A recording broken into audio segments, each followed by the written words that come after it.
Hello and welcome back to everyone on my channel Edumus. So आज की video उन लोगों के लिए है जो कि गवर्नमेंट जॉब में जल्दी से जल्दी नौकरी पाना चाहते हैं और अभी अंडर ग्रेजुएट हैं और मौके की तलाश कर रहे हैं कि हम कैसे जल्दी से जल्दी एक जॉब पा लें। सो उनके लिए आरबीआई ने एक बहुत ही अच्छी पोस्ट निकाली है, आरबीआई अटेंडेंट की जो पोस्ट है ऑफिस में, और आपको एक बहुत अच्छा सब कुछ मिलने वाला है। अपॉर्चुनिटी है, अगर आप थोड़ी सी मेहनत कर लेंगे तो आपको अपनी ग्रेजुएट होने से पहले ही जॉब मिल सकती है और कंपटीशन कोई टफ नहीं रहेगा क्योंकि अभी ये अंडर ग्रेजुएट की पोस्ट है और माइट भी काफ़ी लोगों को इसके बारे में नहीं पता होगा। सो इस वीडियो में मैं आपको सब कुछ बताने वाली हूँ। इंपॉर्टेंट डेट्स जो स्टार्टिंग है, लास्ट डेट है, qualification, age, result regarding educational qualification, subject, everything you will get to know in this video. So keep in touch with me till the end of this video. Let's start the video. So सबसे पहले मैं आपको बता दूं कि important dates क्या हैं इसके अंदर में। So आरबीआई ने, मैं आपको बता दूं, आरबीआई ने 841 पोस्ट अनाउंस की है ऑफिस अटेंडेंट के लिए in the various offices of this bank. मैं आपको बताऊंगी कि वो वेरियस ऑफिसेज कहाँ कहाँ पर उन्होंने पोस्ट जो है वो निकाली है। और ये एक कॉम्पिटिटिव एग्ज़ाम रहेगा, इसमें आपको टेस्ट क्लियर करना पड़ेगा, ठीक है। और लैंग्वेज या रहेगी क्योंकि वेरियस डिस्ट्रिक्ट वेरियस जो सिटीज़ हैं उनमें ये पोस्ट है। सो आपको लैंग्वेज पे प्रोफिशिएंसी होना बहुत ज़रूरी है इन योर रीजनल लैंग्वेज। और ये आप अनेक्सर, ये मैं आपको अपने टेलीग्राम ग्रुप जो है उसमें मैंने न्यू टेलीग्राम एक बनाया है, उसमें आप देख सकते हैं कि उसके बारे में अनेक्सर 1 में जाके आप देख लीजिएगा या फिर मैं ही आपको एक्सप्लेन कर दूँगी, ठीक है। अगर आपको ये फॉर्म फिल करना है तो आप इस वेबसाइट पे जा सकते हैं www.rbi.organization.in। इस पे आप जाएंगे, आपको फुल इसका एडवर्टाइजमेंट आप देख सकते हैं कि मिल जाएगा इस साइट पे आपको, एम्प्लॉयमेंट न्यूज़ और रोजगार समाचार के अंदर, ठीक है। उसमें भी आपको ये पोस्ट देखने के लिए मिल जाएगी। नेक्स्ट बात करते हैं इंपॉर्टेंट डेट्स की। तो इंपॉर्टेंट डेट्स रहेंगी जैसा कि आप देख सकते हैं कि लिंक जो ओपन हो गया है फरवरी 24 को ही ओपन हो गया है। और अगर आपने अभी तक नहीं भरा है इस फॉर्म को और आप फिल करना चाहते हैं, so kindly visit the website of RBI and you will get to know everything in detail. And मैं आपको इसका, जैसे कि मैंने कहा कि मैं इसका आपको शेयर कर दूंगी ये पीडीएफ आपको। And payment of test fees भी आप जो लास्ट डेट यानी कि स्टार्टिंग डेट 24 से स्टार्ट हो गई है और लास्ट डेट जो है वो 15 रहेगी, ठीक है। आपको स्टार्टिंग डेट क्या है, स्टार्टिंग डेट 24 है और लास्ट डेट 15 ऑफ मार्च रहेगी। सो इससे पहले आपको ये फॉर्म फिल करना है, ठीक है। नेक्स्ट है tentative date for online test. Online test कब आपका हो सकता है, 9 और 10 के बीच में आपका एग्ज़ाम लिया जा सकता है, ठीक है। एग्ज़ाम आपका 9 to 10 अप्रैल होगा, यानी कि you have only 1.5 month for your preparation. और कि हार्डवर्क कीजिए and you will definitely get this job. This is very good opportunity guys, very good opportunity I think. So उसके बाद में आपको पता है ये ऑफिस अटेंडेंट की पोस्ट रहेगी। उसके बाद में आपके लिए जो एलिजिबिलिटी जो इम्पोर्टेंट है वो मैं आपको बता, तरह का पोस्ट का रहेगा, कहाँ कहाँ पे कितनी कितनी पोस्ट है आप ये भी यहाँ से चेक कर सकते हैं कि ये देख लीजिए आपको अहमदाबाद में कितनी सीट है एससी के लिए और एसटी के लिए, बेंगलोर में एक सीट है एससी के लिए, ओबीसी के लिए कोई नहीं, ईडब्ल्यूएस के लिए 2 है। तो इस तरह से आप ये चेक कर सकते हैं पूरा लिस्ट की कहाँ कहाँ पे कौन सी पोस्ट है और फिर ही आप इसको फिल कीजिएगा आपके अकॉर्डिंगली, ठीक है, किस कैटेगरी में आप फिल करना चाहते हैं। नेक्स्ट जयपुर में, मुंबई में कहाँ कितनी पोस्ट है सब लिखा हुआ है यहाँ पर। सो यहाँ पर आप देख सकते हैं एलिजिबिलिटी क्राइटेरिया क्या रहेगा। एलिजिबिलिटी क्राइटेरिया है कि 1, 2 और 21 यहाँ से आप अपनी एज काउंट करेंगे। यहाँ तक आपकी एज 18 to 25 के बीच में आपकी एज होनी चाहिए, ठीक है। 18 to 25 के बीच में अगर आपकी एज है तो आप इस फॉर्म को फिल कर सकते हैं। और ये यहाँ पे आप चेक कर सकते हैं, अपनी कैटेगरी कैलकुलेट कर लीजिएगा, ठीक है, गूगल से।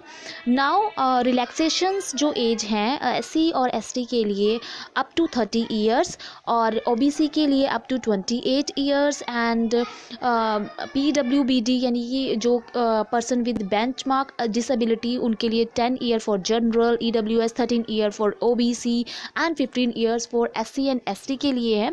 एक्स सर्विस मैन के लिए यहाँ पर उन्होंने maximum of 50 year 3 year subject to maximum of 50 years, यहाँ पे आप देख लीजिएगा, विडोज़ के लिए बाय 10 ईयर्स, और candidate having work experience in Reserve Bank of India they have maximum of 3 years, उनको एज रिलैक्सेशन मिला है।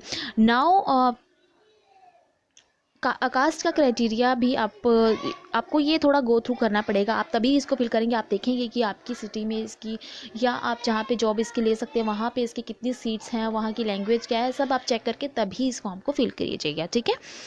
नेक्स्ट एजुकेशनल क्वालिफिकेशन की हम बात करेंगे। एजुकेशनल क्वालिफिकेशन आपकी 1, 2 और 21 के अकॉर्डिंग क्या होनी चाहिए कि आपने 10th स्टैंडर्ड पास किया हो, ठीक है, अपनी स्टेट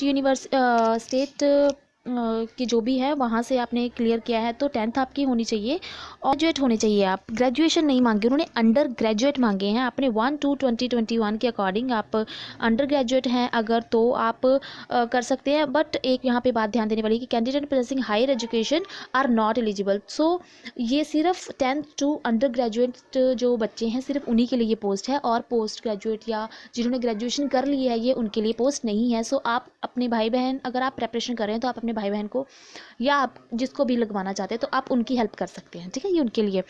नेक्स्ट यहाँ पे बात रहेगी कि आपके सिलेबस में क्या क्या रहेगा, आपको क्या क्या पढ़ना पड़ेगा। तो उसके लिए आपको ये देखिए, स्कीम ऑफ सिलेक्शन क्या है। ऑनलाइन टेस्ट होगा आपका, और आपका लैंग्वेज प्रोफिशिएंसी टेस्ट भी होगा, ठीक है। उसके बाद में एक ये होगा, उसके बाद में आपका लैंग्वेज प्रोफिशिएंसी वो टेस्ट चेक करेंगे। तो आपको इसके अंदर पढ़ना जो पड़ेगा, आपको 4 टोटल सब्जेक्ट्स पढ़ने पड़ेंगे। Reasoning, general English, general awareness, numerical ability. और जनरल अवेयरनेस में आपका ऑब्वियसली करंट अफेयर इंक्लूड हो जाता है, और रीजनिंग में आपको एक बहुत जो सही लेवल रहेगा, मतलब टफ लेवल ज़्यादा नहीं रहेगा, बट हाँ गुड और अच्छा लेवल रहेगा, ठीक है। तो जनरल इंग्लिश में ग्रामर आप जैसे कि देख सकते हैं, न्यूमेरिकल एबिलिटी में आप अप टू जो भी आपका मैथ का रहेगा सेक्शन, तो सारे क्वेश्चन जो है 30 मार्क्स के ईच हैं, और मैक्सिमम नंबर ऑफ क्वेश्चन भी 30 हैं, और 1 मार्क्स का यानी कि एक क्वेश्चन है, और आपको टोटल 120 मार्क्स का आपका एग्ज़ाम होगा, और टाइम आपको मिलेगा 19 मिनट्स, दैट इज़ कि आपको 1 आवर और 30 मिनट आपको मिलेंगे। 1 आवर 30 मिनट्स आपको मिलने वाले हैं इस पूरे एग्ज़ाम के लिए। So be prepared. और online test except the test of general English will be in bilingual. So test जो है बायलैंग्वेज भी हो सकता है, हिंदी और इंग्लिश में, और लेकिन इंग्लिश का तो इंग्लिश में ही रहेगा। और नेगेटिव मार्किंग है, यहाँ पर नेगेटिव मार्किंग है, तो रॉन्ग आंसर के लिए आपका 1/4 मार्क डिडक्ट किया जाएगा। सो आपको बहुत ही अच्छे से पेपर करना पड़ेगा, सोच समझ के, और आपको मिनिमम प्रिस्क्राइब्ड मार्क जो हैं in each subject of online test, एक सभी सब्जेक्ट में आपको मिनिमम उन्होंने क्राइटेरिया रखा है, उसके अकॉर्डिंग आपको पास करना पड़ेगा। और जो LPT आपका लैंग्वेज प्रोफिशिएंसी टेस्ट होगा वो क्वालिफाइंग नेचर होगा, बस आपको सिर्फ क्वालिफाई करना है उसको, दैट्स इट, उसमें कोई नेगेटिव और कुछ ऐसा है नहीं। सो तो आपका जो रिज़ल्ट है वो भी आपको अप्रैल या मई में आ जाएगा, और एग्ज़ाम आपका 9 to 10 अप्रैल में होगा, और रिज़ल्ट आपका अप्रैल टू मई में आ सकता है, ठीक है। उसके बाद में आपकी यहाँ पे आपका ऐसा रहेगा कि आपको स्टार्टिंग बेसिक पे जो है वो 10,940 पर मंथ आपको मिलेगा। उसके बाद में आपका इंक्रीमेंट लगता रहेगा, जैसे कि आपको 4 ईयर्स या 4 जिस तरह भी उनका हिसाब होगा वो आपको इंक्रीमेंट लगाते हैं। जैसे कि पहले आपका यहाँ से स्टार्ट होगा, फिर इतनी हो जाएगी, फिर इतनी हो जाएगी, फिर इस तरह से कर करके आपकी जो फाइनल इनकम बनेगी वो 26,508 रहेगी, जो आपको इंक्रीमेंट कर करके बाद में, लेकिन स्टार्टिंग 10,940 से होगी। उसके बाद में आपको हाउस रेंट अलाउंस भी मिलेगा, 15% आपकी पे का आपको हाउस रेंट अलाउंस मिलेगा, that is very good. And अब हम बात कर सकते, आप अप्लाई RBI की www.rbi.organization.in पे जाएंगे, और आप 15 मार्च तक ये फॉर्म फिल कर सकते हैं। बाकी आप सब कुछ अच्छे से पढ़िएगा, और फ़ीस जो है वो नॉन रिफंडेबल है इन नेचर में, सो बहुत अच्छे से फीस कीजिएगा।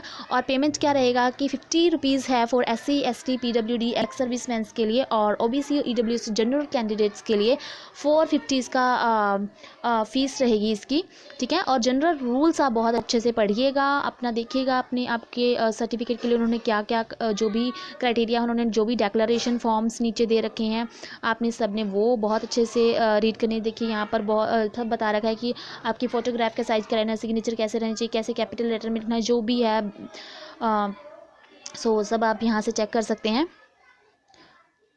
एंड इसके बाद में ये सब कुछ आपको इंस्ट्रक्शंस दे रखी हैं।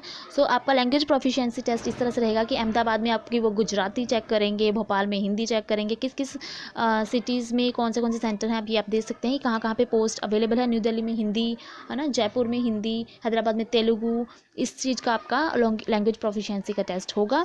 और ये कुछ फॉर्म्स हैं उन्होंने दिए हुए हैं, आपने ये भी बहुत अच्छे से चेक करना है, सब कुछ चेक करके ही भरिएगा। उसके बाद में जोन्स ये रहे, यहाँ पे आपकी पोस्टिंग होगी।